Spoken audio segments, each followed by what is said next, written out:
ICF Talk. Shalom Achievers, selamat bertemu kembali di dalam podcast kita, yaitu adalah ICF Talk. Saudara, kita ada di dalam sebuah zaman yang mobilitas perpindahannya itu cukup kuat. Kalau mengingat puluhan tahun yang lalu, itu harga-harga untuk transportasi dari satu tempat ke tempat yang lain, perpindahan, itu menggunakan biaya yang lumayan cukup tinggi. Tapi sekarang kita bisa melihat, bahkan harga-harga itu tidak menggunung yang dulu, tetapi kali ini kita melihat perpindahan itu menjadi sesuatu yang mudah, biaya juga tidak terlalu besar.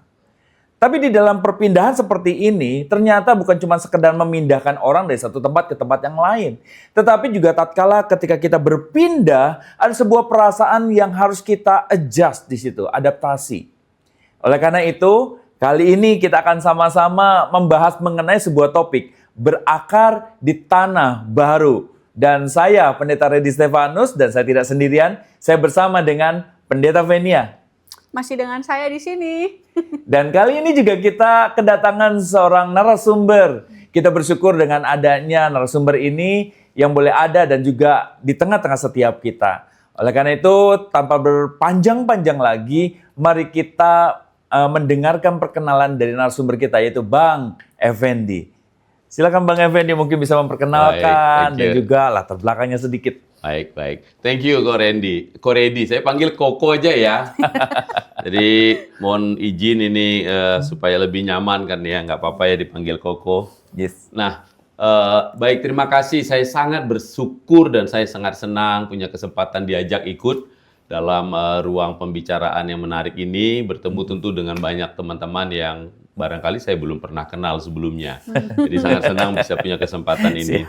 Nah, saya Effendi Aritonang, ya, jadi kalau dari marganya ketahuan ada orang Batak dong. Kan? Nah, jadi saya orang Batak memang. Nah, saat ini saya dengan keluarga tinggal di Medan, jadi di Indonesia. Saya menikah dengan perempuan. Nah, itu penting juga tuh dicatat tuh ya. Namanya Debbie, lalu kami diberkati dengan satu orang anak namanya Glenda Admira. Jadi kami sudah menikah cukup panjang sih. Jadi tahun 1999 menikahnya. Ya, jadi sudah cukup lama. Tuhan memberkati dengan luar biasa.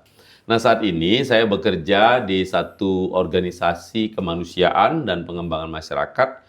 Namanya itu Food for the Hungry. Ya, jadi orang suka pikir nih berarti kalau kelaparan gue datang dong sama nih orang gitu ya. Nah, memang organisasi ini lahir dari isu kelaparan ya. Jadi di awal-awal tahun 70-an ada peristiwa besar terjadi di benua Asia Selatan sana ya, di India. Jadi ada konflik yang memisahkan Pakistan dengan Bangladesh saat ini. Jadi kemudian pada waktu itu ada puluhan juta orang menjadi stateless dan terancam kelaparan. Nah, ada satu orang anak Tuhan yang jauh sebetulnya di Amerika bernama Larry Ward.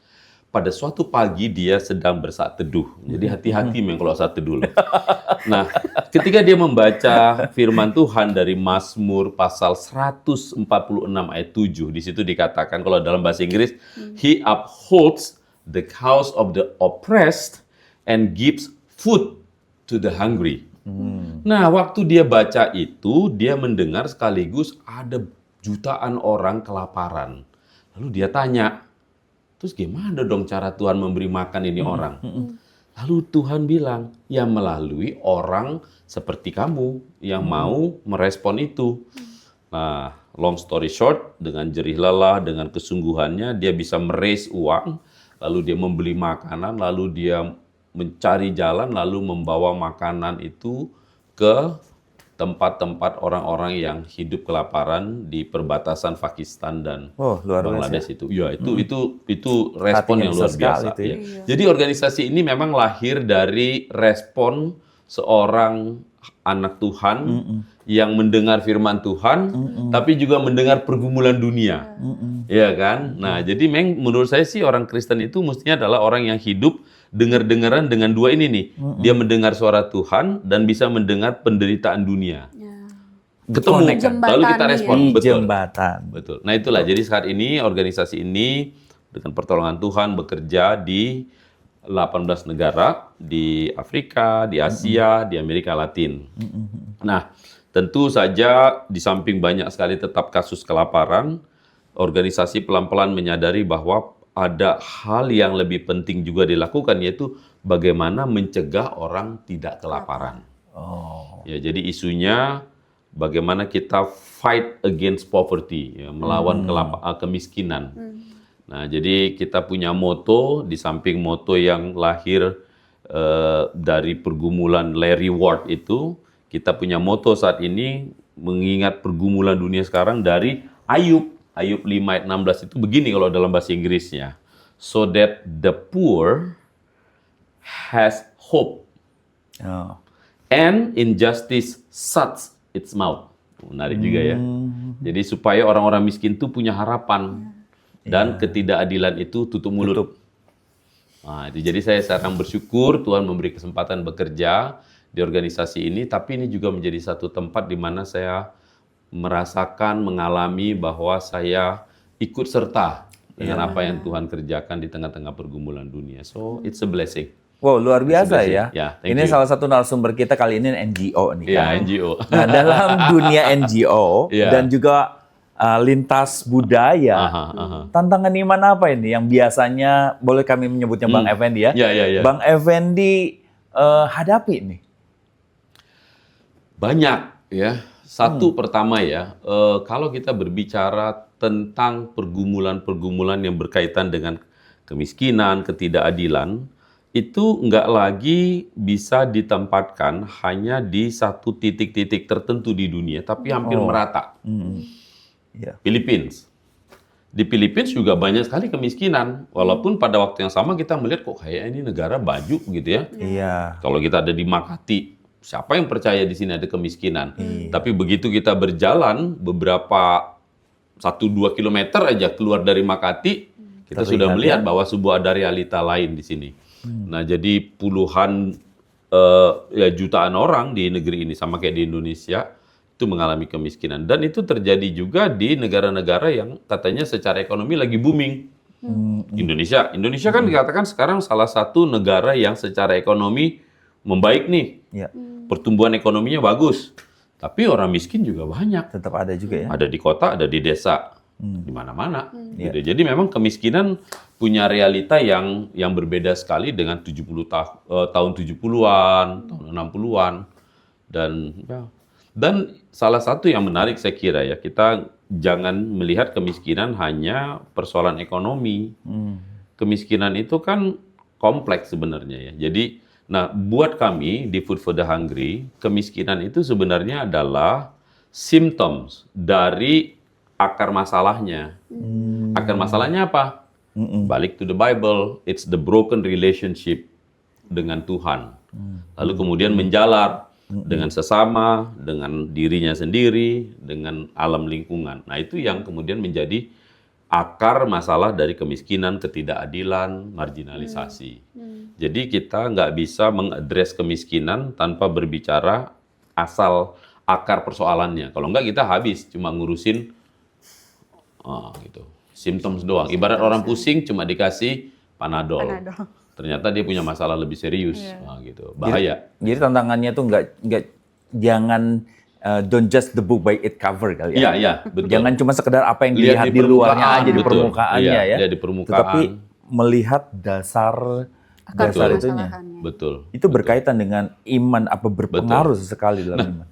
Kalau dari kacamata Alkitab, kita melihat bahwa kemiskinan itu persoalannya bukan ketidakadaan, tapi keadaan yang membuat kita tidak bisa hidup sepenuhnya memenuhi potensi yang Tuhan beri. Itu problemnya.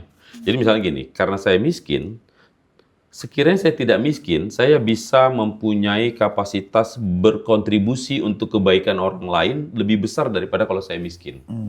Nah, dengan begitu sebetulnya tujuan Tuhan kan membuat semua orang dengan potensinya yang terbaik bisa saling memberkati satu dengan yang lain. Tapi karena saya miskin, saya nggak bisa hidup sesuai dengan potensi yang Tuhan sebetulnya udah tanam.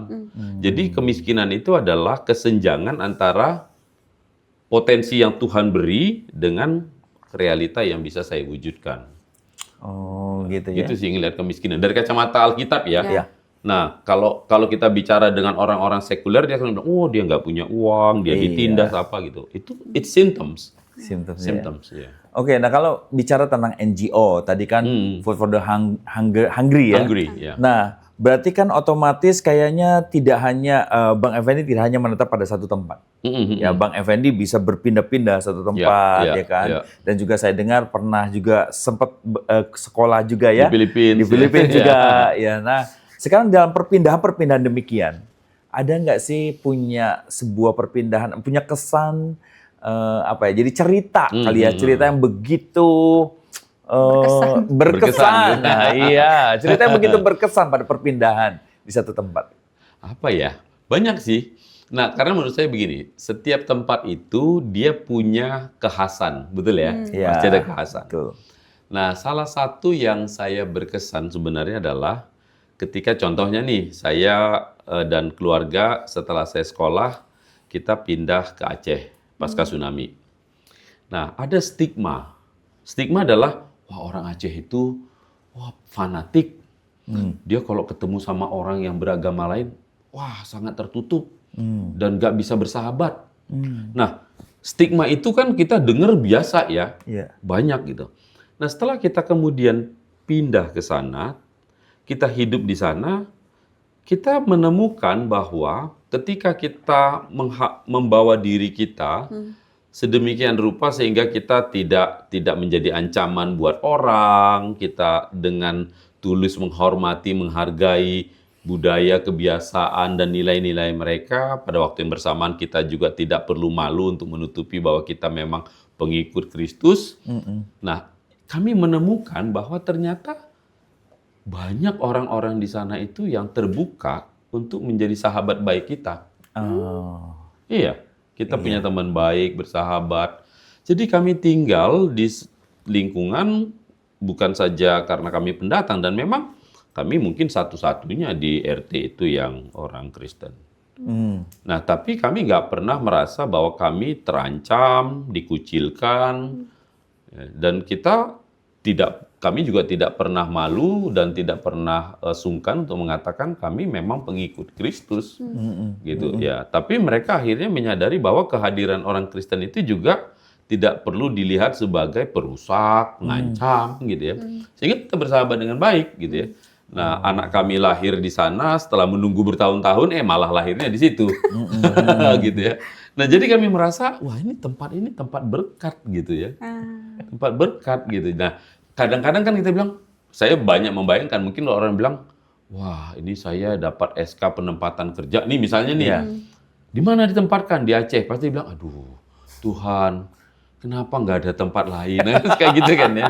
Nah, jadi pengalaman kami menunjukkan bahwa sebetulnya kalau kita datang ke satu tempat dengan kesadaran begini, kalau menurut saya ya pengalaman kami, ada dua hal yang kami belajar untuk pegang baik-baik kemanapun kita pergi pindah.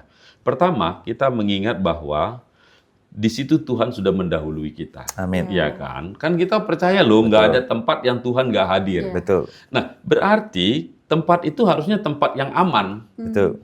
Iya kan? Loh ada Tuhan kok di situ gitu. Betul. Masa takut gitu. Nah, yang kedua, kalau Tuhan menaruh kita di situ, biasanya hampir tidak mungkin nggak ada tujuannya. Betul. Tuhan kita kan bukan Tuhan random loh. Iya. Misalnya gini, gua nggak ada Iseng iya iseng nih, ready, taruh kemana ya gitu kan? Udah deh taruh ke Filipina aja deh. Buang undi dulu deh. Oh ya, gitu kan. Dia punya purpose loh, Iya, ya kan? betul. God has purpose gitu. Jadi karena begitu kita belajar menemukan meaningnya apa dong soal di sini. Iya. Jadi pencarian kita pertama adalah kalau kau taruh saya di sini, Tuhan, kau mau apa sih? Gitu ya, gitu sih. Betul. Iya. Tapi menurut pengalaman Bapak nih, yang udah, Abang ya. Abang. biar lebih- Saya belum terlalu tua loh, Fen. Abang. Mohon maaf. Menurut Bang Effendi nih yang udah berpindah-pindah tempat, meskipun kadang kita tahu memang Tuhan udah ada di situ, ya. Tuhan punya tujuan untuk kita ada di situ, tapi kan yang namanya tantangan tidak bisa dihindari, Pasti, ya Bang. pasti. Se- Seberapapun kita tahu Tuhan ada di situ pun, Tuhan pasti memproses kita Betul, lewat betul. tantangan-tantangan. Nah, panjang perjalanan Bang Effendi di dalam dunia NGO ini, kira-kira tantangan terbesar apa yang Abang pernah hadapi?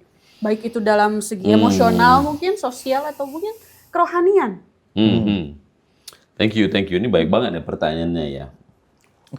Sebenarnya sih tantangan, kalau saya ya belajar melihatnya gini, saya tidak ingin cepat-cepat membuat kategori tantangan itu besar, kecil, berat, ringan. Ya. Kenapa? Saya belajar mengatakan ini. Kalau saya bilang ini tantangan berat, itu langsung menjatuhkan mental loh. Bisa juga kan? Aduh, ini berat nih tantangannya. Padahal kalau saya bilang tantangan, yes, it's tantangan gitu ya. Jadi nggak usah terlalu cepet-cepet juga bilang besar, kecil, berat, ringan gitu ya. Sehingga tantangan is tantangan gitu ya. Nah, lalu bagaimana kita menyikapinya? Seingat saya, apa ya yang paling besar ya? Nah, oke, balik lagi ke Aceh misalnya. Kayaknya sangat-sangat Iya, Berkesan spesial ya. gitu ya. kesan banget ini. Spesial gitu ya. Kota ini. Iya. Cari rumah. Oke. Cari rumah kan. Kita kan mau tinggal di sana nih. Nah, memang kebanyakan orang di sana juga punya stigma sama kita. Iya. Jadi ini kan perjumpaan antara orang-orang yang masing-masing punya stigma nih. Betul. Yang orang non Aceh punya stigma sama orang Aceh juga punya stigma sama yang bukan Aceh. Apalagi kalau dia tahu. Memang waktu kami ke sana dia langsung tanya, "Maaf ya Pak, boleh tahu agamanya apa?" Gitu. Padahal istri saya dengan cara yang sopan sudah pakai tutup kepala ya, tapi nggak syari gitu ya. Iya. Ya tutup baik-baik gitulah, menunjukkan bahwa kita respect dengan culture mereka. Nah, tapi dia cepat nanya gitu. Nah, waktu kita bilang bahwa kita orang Kristen, ya, kami sebetulnya selalu mengatakan kami pengikut Isa Al-Masih misalnya. Jadi tidak menyebut agama karena biasanya agama itu ada kategorinya gitu. Tapi waktu kita bilang kita pengikut Isa Al-Masih, mungkin dia bilang ini apa ya, gitu ya. Ya, tapi ya it's another thing lah ya. Nah, biasanya dia akan dengan halus menolak. Jadi memang pengalaman kami juga susah nyari tempat untuk tinggal. Nah, tentu itu membuat kita merasa gelisah ya. Jadi selama beberapa lama kami numpang di rumah teman. Ya yang namanya numpang ya nggak enak gitu ya. Nah, tapi ya pelan-pelan kita doakan. Akhirnya ada juga tuh yang mau ngasih orang lokal rumahnya. Nah, dia itu orang lokal, jadi dia orang Aceh dan dia tahu. Dan akhirnya dia bilang, boleh, tapi boleh nggak kami mengajukan syarat? Ya, syaratnya apa, Ibu, Bapak? Karena kami ini Muslim, kami berharap rumah ini tidak pernah ada makanan haram. Dia bilang, nggak ada masalah. Kami janji, dan Ibu, Bapak bisa percaya kami akan pegang janji baik-baik, kami nggak akan membawa makanan haram ke rumah ini. Enggak. Gitu. Nah, sampai pada satu waktu ketika kita menunjukkan itu, dia kemudian perlahan-lahan bisa melihat rupanya dia ngamatin juga tetangga kiri kanan. Gitu. Itu salah satu tantangan juga. Kita baru sadar bahwa ternyata kita tuh kayak ada CCTV di mana-mana. ya. Mata memperhatikan. Ya, izin ya. Iya. Gitu. Dan itu salah satu tantangan memang. Jadi menemukan. Nah, lalu juga mungkin kedua adalah, nah kalau kita di sana kan kita jadi nggak banyak ya kerabat yang kita kenal. Iya. Nah, kalau kita tidak fleksibel untuk bergaul dengan orang lokal, kita bisa menjadi kesepian. Harus pintar juga ya bergaul. Iya, di situ jadi ya. kita harus yang menemukan keluarga baru, teman baru. Iya. Ya. Karena kalau enggak nanti kita akan bernostalgia. Aduh, kemarin di sana enak. Ada teman gereja. Aduh, ini kebayang sekarang udah lagi PA ini. Aduh, ini hari Minggu enak banget kemarin ya. Ini Pastor Reddy ini pasti udah. Aduh, nanti habis gereja ada makannya lagi. Itu kebayang semua kan bisa jadi beban loh. Ya kan di sana kan kita nggak ada ya. Jadi, nah yang kita akhirnya menyadari bahwa ekspektasi saya nggak bisa hidup dengan harapan-harapan yang nggak realistis dong. Iya. Orang saya memang nggak di situ. Sama kayak misalnya kita ke Filipina kan, mungkin tantangan yang paling ringan adalah kita merasa, aduh ini makanan gak ada rasa ini.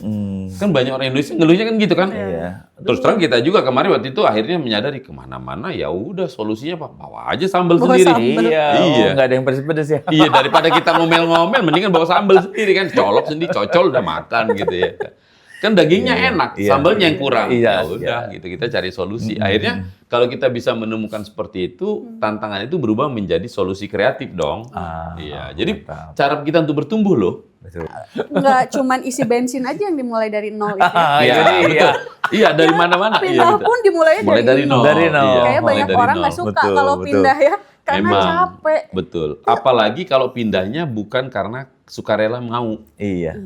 Misalnya Terpaksa keadaan. ditempatkan tugas. Iya, gitu. iya. Saya ingat loh ada salah satu anak binaan saya dulu. Jadi begitu dia masuk ASN, dia berdoa, diterima nih ASN. Ketika dia sadar dia ditempatkan, tahu nggak ditempatkan kemana? Ke Sumatera Barat, ke Padang. Itu kan mirip-mirip Aceh. Dia tuh datang ke saya. Bang, saya sedih. Kenapa? Saya bilang. Saya bersyukur dapat tempat diterima jadi ASN, tapi saya sedih kenapa saya ditempatkan di Padang. Saya bilang puji Tuhan lah. Kok malah sedih? Saya bilang. Loh, itu artinya Tuhan ingin kamu hadir di antara orang-orang yang mungkin seumur-umur hidupnya nggak pernah punya teman orang yang percaya Yesus loh, saya bilang. Iya, betul. Nah kan kamu jadi teman pertamanya mungkin, saya bilang. Jadi saya bilang bertemanlah. Aku takut loh. Ya nggak apa-apa, takut itu ya wajar lah, saya bilang. Tapi jangan juga, Tuhan kenapa begini gitu. Kok kayaknya kiamat loh, saya bilang. Biasa aja, saya bilang gitu. Tapi abang secara pribadi pun pernah merasa lelah nggak sih bang? Kalau pindah terus harus cari rumah lagi, Banget. isinya rumah, cari komunitas. Pasti. Apa yang abang lakukan bang? Nah, salah satu kan kadang-kadang kelelahan itu bisa dari hal-hal kecil kan. Misalnya gini nih. Tentu setelah kita menetap, kita mulai ngumpulin barang nih. Tadinya nggak punya ini, punya. Nah, salah satu yang membuat melelahkan itu kan kemudian sebetulnya mulai mengumpulkan dari yang tadinya nggak ada. Iya. Iya nggak? Nah, tadinya kita pindah, kan nggak ada orang kecuali punya fasilitas khusus. Kita pindah ke Filipina, ngapain juga bawa meja. Iya. Iya kan? Jadi selama beberapa minggu yang nggak ada meja di rumah, ya kan, lelah lah. Mana mahasiswa lagi, masa ngetik melantai, nah, gitu kan? Nah itu hal-hal seperti itu terus terang bisa melelahkan sih memang. Nah jadi saya nggak menyangkal bahwa pasti hal-hal seperti itu bisa membuat kita merasa capek, merasa juga mempertanyakan ngapain sih di sini, gitu dan segala macam. Tapi menurut saya salah satu yang kalau ada di titik seperti itu kembali lagi bertanya, gitu ya. Kenapa di sini? Nah, kalau saya bilang balik lagi ke dua yang tadi. Ya kan, Tuhan sudah mendahului kita di sini. Maka dia ada di sini. Dia akan pelihara. Dan memang pengalaman kita juga kan biasanya salah satu berkat yang syukur kan kalau kita di Filipina misalnya, setahu saya kalau kita datang kan ada yang pindah nih. Biasanya yang pindah kan ninggalin barang ya. Warisannya. Warisan dapat seluncuran kan. Nah, lalu tinggal datang tanya sama Pastor Edi. Ya kan? Kami mau datang ke Filipina nih, siapa tahu ada keluarga yang kemarin pindah dari Filipina ninggalin matras. Nah, ada aja tinggalin gitu-gitu ya. Nah, jadi menurut saya sih itu salah satu juga cara kita. Tapi kan berkat menurut saya salah satu berkat yang menyenangkan pindah-pindah itu adalah kita belajar menjadi vulnerable. Jadi rentan. Karena kita jadi nggak punya teman lama. Kita mungkin sebagian dari kita kalau di kampungnya terkenal. Tapi siapa yang kenal kita kalau kita baru masuk ke tempat baru? Ya. Jadi rasa insignificance katanya. Iya. Itu bisa jadi beban tersendiri. Nah, jadi kalau menurut saya, pengalaman saya kalau saya tanya apa ya berkat pindah-pindah? Humbling. Humbling. Iya. Karena orang yang tadi emang siapa? Nggak ada yang kenal. Memberi diri untuk ditolong orang. Iya, betul. Itu nggak nyaman loh. Iya. Itu nggak nyaman. Justru setelah itu jadi punya skill ya. Iya. Skill bagaimana menghadapi kerentanan. Betul, kerentanan, ya kan? iya. Memulai lagi dari nol, Mulai belajar dari nol, dari satu betul. tempat yang tidak nyaman. Betul. Itu bisa jalan itu bertumbuh loh. Nah, sekarang Bang, kalau misalkan mau tanya nih ya, kan Abang punya sebuah kayaknya pemahaman bahwa perpindahan itu menjadi sesuatu prosesnya Tuhan ya, Tuhan izinkan. Nah, kira-kira itu di titik kapan itu Abang punya perspektif sampai sedemikian? Karena kadang ada orang yang berpikir bahwa ketika perpindahan ini kayak aku diasingkan. Ya, dihukum. Dihukum, apalagi sampai ada sebuah ayatnya mengatakan bahwa usahakanlah kesejahteraan kota di mana engkau aku buang. Iya. Waduh, aku dibuang nih sekarang Iya. nih. Nah, sedangkan Abang melihat tuh ini adalah proses Tuhan ya. Itu Betul. kapan Abang sampai punya sebuah pemikiran ke arah ke situ? Kapan ya? Saya mungkin nggak bisa tahu persis ya, jujur ya. Tapi saya rasa mungkin pelan-pelan gitu ya. Karena saya sama istri saya itu sejak mulai menikah itu karir kami yang pertama itu kontraktor. Kontrak rumah maksudnya. Pindah rumah.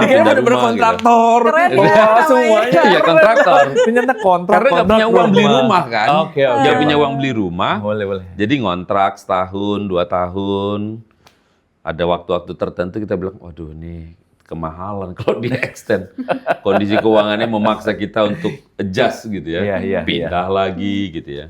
Nah, jadi itu mungkin di awal-awal pernikahan juga membentuk kami punya mental nggak terkejut gitu kalau pindah.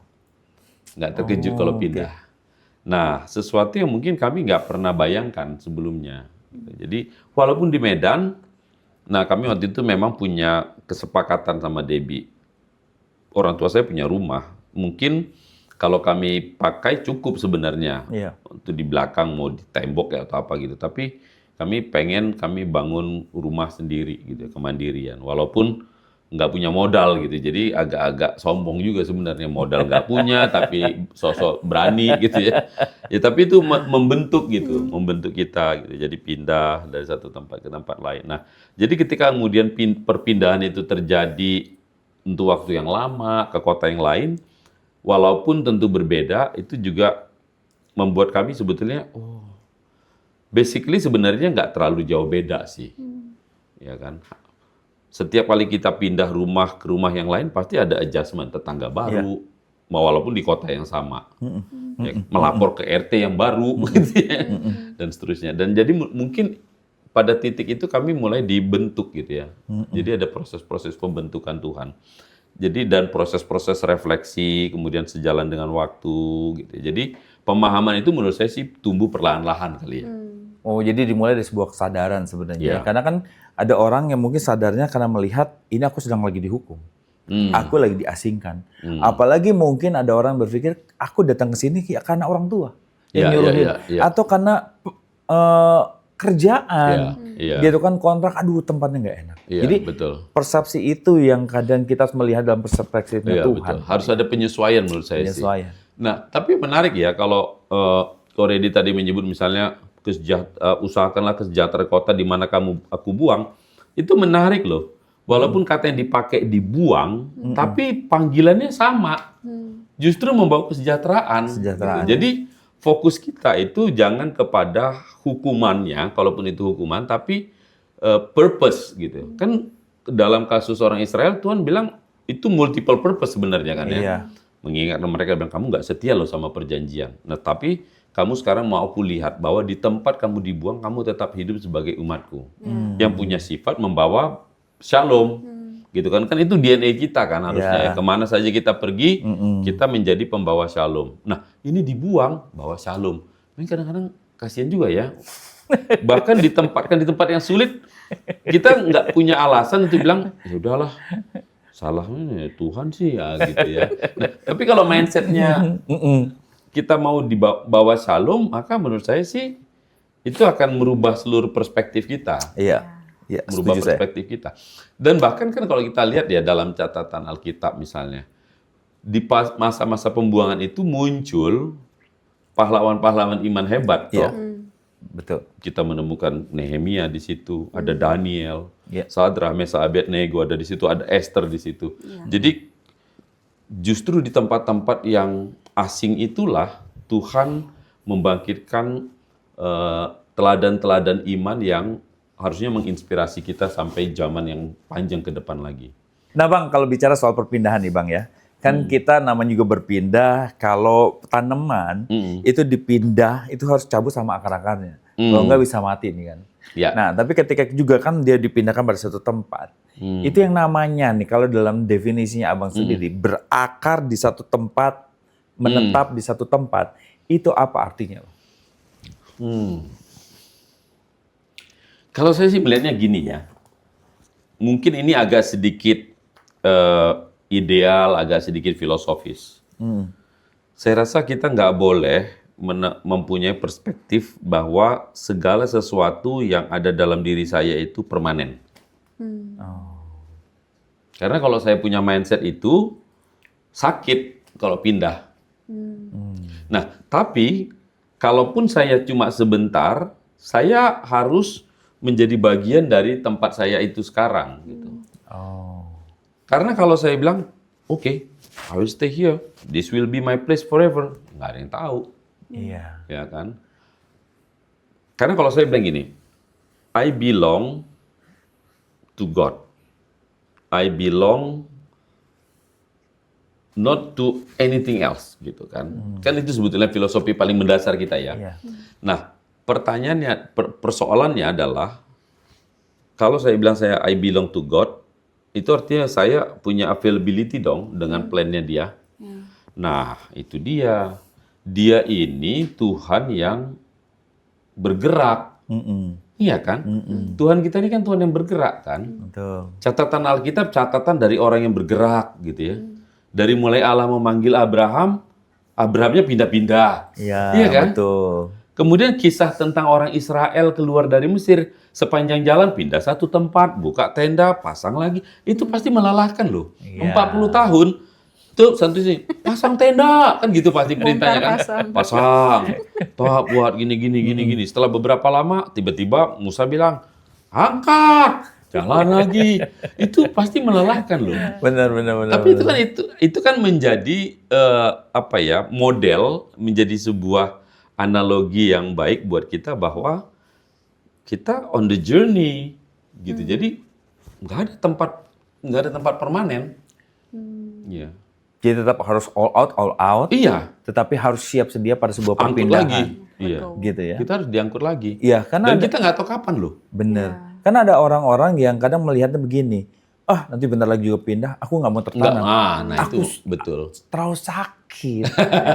Karena Betul. perpindahan itu jujur capek emosinya, bukan Betul. cuma sekedar fisik ya yang bawa-bawa Betul. barang, Betul. emosi yang tertanam. Iya, udah sehingga- deket pisah. Iya. Betul. Tuhan membentuk. Itu, betul. Tapi kalau dari tadi Bang kita ngomongin soal gimana caranya berakar di tempat yang baru nih Bang. Sebagai seseorang yang, Abang asli Medan berarti ya? Orang Batak asli Medan. 100% guys. Clear. 100%. Ada nggak sih Bang tantangan yang bisa dialami oleh seseorang ketika dia berasal dari satu tempat nih Bang, terus Tuhan bawa ke tempat lain. Tapi ada masanya di mana Tuhan akan bawa lagi ke tempat Ke tempat asalnya. asalnya. Sebagai seseorang yang Abang berasal dari Medan, terus pernah merantau ke sini, lalu balik lagi tinggal di Medan, ada nggak sih Bang tantangannya? Banyak. Oh ya? Banyak dong. Contoh lah, anggaplah bukan saya. Medan misalnya ya. Di Medan itu kan contoh misalnya sulit menemukan lalu lintas yang tertib. Iya enggak? Nah, lalu kalau kita pulang dari pindah misalnya, bayangkan kalau kita pernah hidup di Jepang 3 tahun, lalu kemudian pulang ke Medan, itu pasti menurut saya 2-3 hari pertama udah stres. Kadang-kadang kita jalan pulang aja. Contoh sederhana ya, kalau kita traveling singkat aja, Iya. ya kan? Nah, rasanya udah selama 2 minggu, 3 minggu di tempat yang everything is organized gitu ya. Begitu landing di tempat asal kita itu, kita bilang, oh my gosh, gitu kan. Kita udah ketemu sebuah realita baru. Nah, kalau kita nggak cepet-cepet untuk memutar cara berpikir kita akan kecewa. Akan Kan? stres sendiri ya. Stres sendiri. Lalu tiba-tiba hidup di dalam angan-angan. Aduh, kemarin enak banget. Semuanya antri, semuanya tertib, semuanya teratur. Lampu merah ya lampu merah. Nggak ada sampah kiri kanan, semuanya everything is very clean, organized. Saya bilang, but lu nggak di situ lagi. Iya. Kan kita harus belajar live in the presence juga kan. Yes, betul. We bring the memory, but we live in the reality of the presence. Iya. Gitu. Kalau nggak kita akan hidup dalam Masa lalu. Benar. gitu. Iya, benar kan? Kadang kalau saya punya pengalaman ya, kayaknya berangkat satu tempat, lama di sana, balik lagi kayak merasa ini tempat Malah ini baru, tempat- iya. bukan tempat lama, Iya, ini tempat betul. baru yang Iya. aku harus sendiri Reverse culture shock katanya. Iya. Ada reverse culture shock, iya.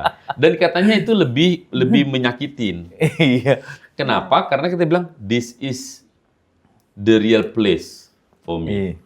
Not that place gitu. Kalau jalan singkat itu yang bikin nggak nyaman. Nah, tapi kalau kita 2, 3 tahun, 4 tahun, paling tidak kita mengalami, ya udah kita tinggal di situ 3, 4 tahun kita adjust dengan baik. Walaupun kita pulang, paling tidak kita sudah menikmatinya cukup lama. Nah, yang paling menyakitkan itu kita cuma menikmatinya enak 3 minggu, terus kita pulang, lalu kita berkata kayaknya 3 minggu kemarin itu yang paling enak.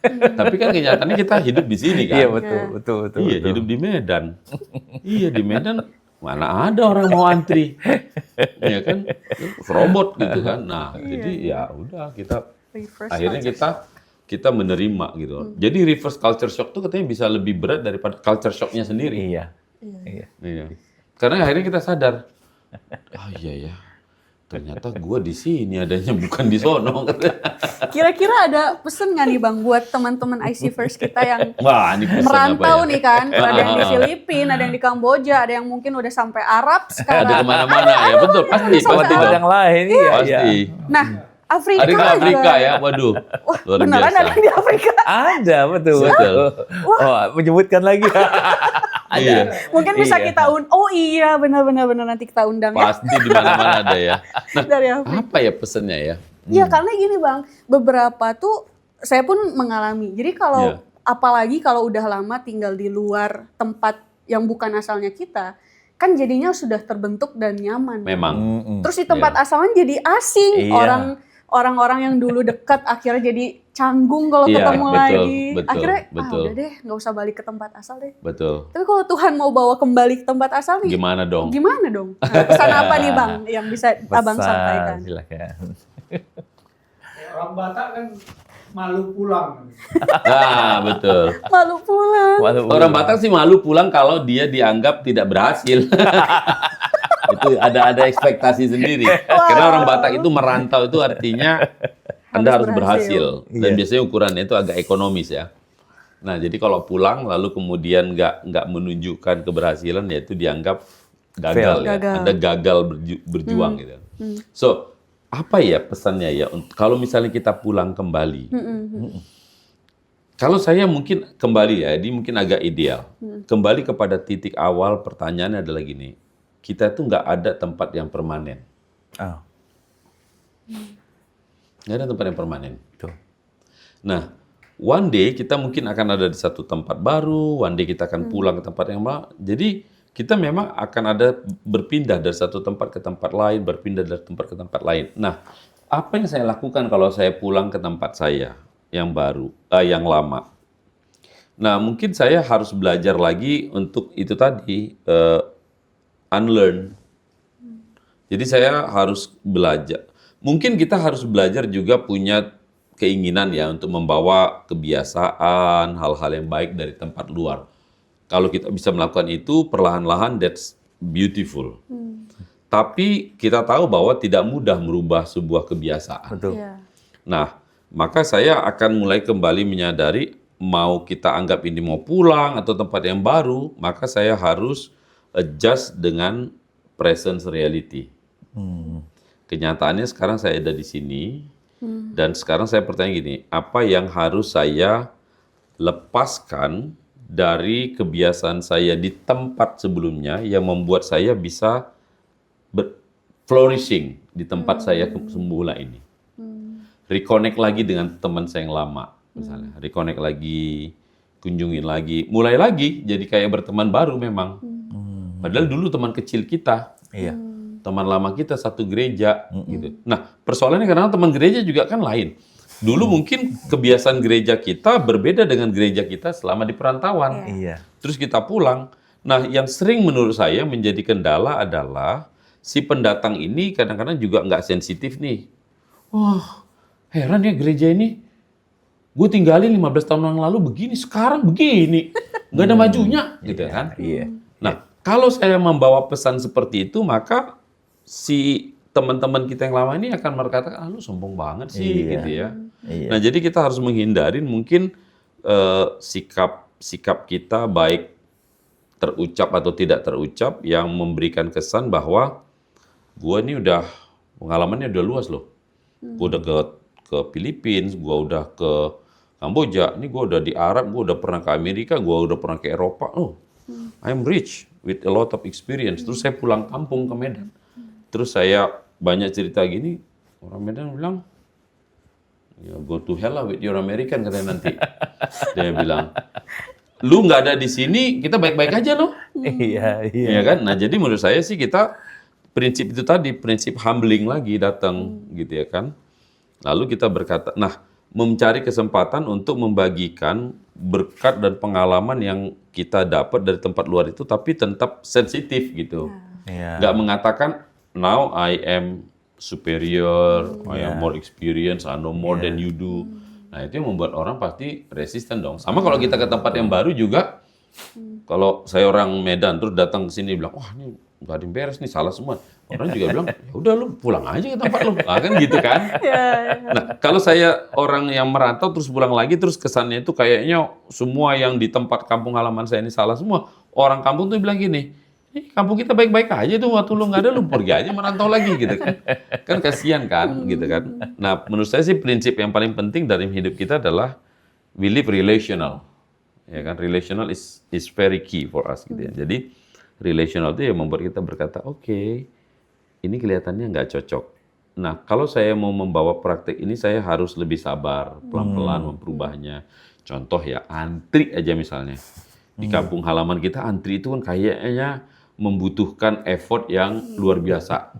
Nah, tapi kan kita nggak bisa serta-merta merubah kebiasaan itu. Iya. Nah, saya biasanya kadang-kadang membiasakan diri misalnya di airport misalnya, mau check-in, orang susah banget sih antri gitu ya.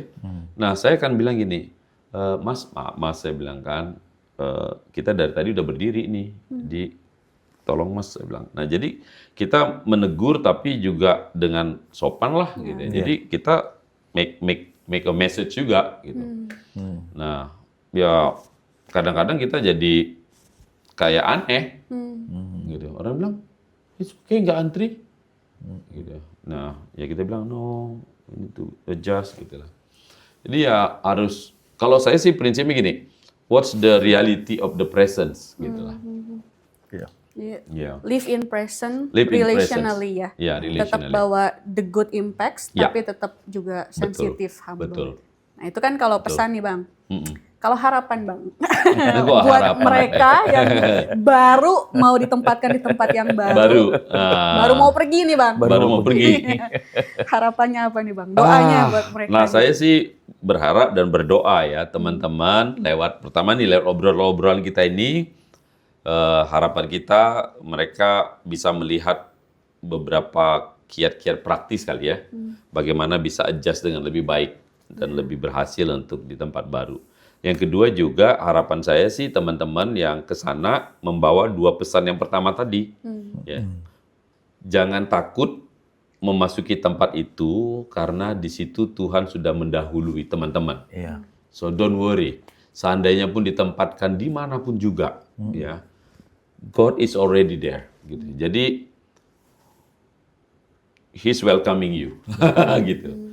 Ya, jadi kalaupun nggak ada yang menyambut dengan tari-tarian nggak apa-apa, ya kan? Nggak dikalungin bunga nggak juga dikalungin nggak juga nggak apa-apa. trust him that he already sent his angel to Yeah. welcome you, Yeah. gitu ya kan? Jadi enjoy the place gitu ya. Lalu mungkin dia berkata, mungkin juga pakai gesture thank you God for welcoming me here gitu. Jadi itu bisa menjadi self talk lah ya. Ya, thank you God you have brought me here and you welcome me here gitu ya. Teman saya pernah mengajarkan dulu, dia seorang pelayan, dia bilang kadang-kadang kita perlu membuat gestur-gestur yang praktis. Dia bilang mungkin itu kelihatan agak konyol. Ya, jadi dia bilang duduk misalnya di satu tempat, walaupun kita cuma sendiri, kita bilang God thank you for bringing me here, so thank you for providing me this food. Gitu. Seolah-olah dia memang menyambut kita. Gitu. Jadi waktu kita datang ke tempat itu, dia bilang pertama sekali misalnya kalau Anda minum kopi, dia bilang di samping berdoa, dia berkata thank you God. Thank you for this welcoming drink. The first kopi yang dia minum di tempat itu, dia bilang, thank you for welcoming drink that you provided me. Nah itu kan memberikan kesan yang baik ya. Afirmasi Yeah. ya. Iya, afirmasi. God provides good thing already. The first thing.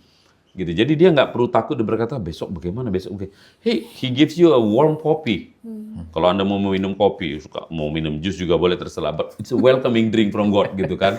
Jadi itu it's a very good message gitu ya. Nah saya berharap teman-teman membangun sebuah cara yang cocok untuk diri sendiri, untuk meyakinkan, mengingatkan bahwa God is there, Yeah. ahead of you and is welcoming you.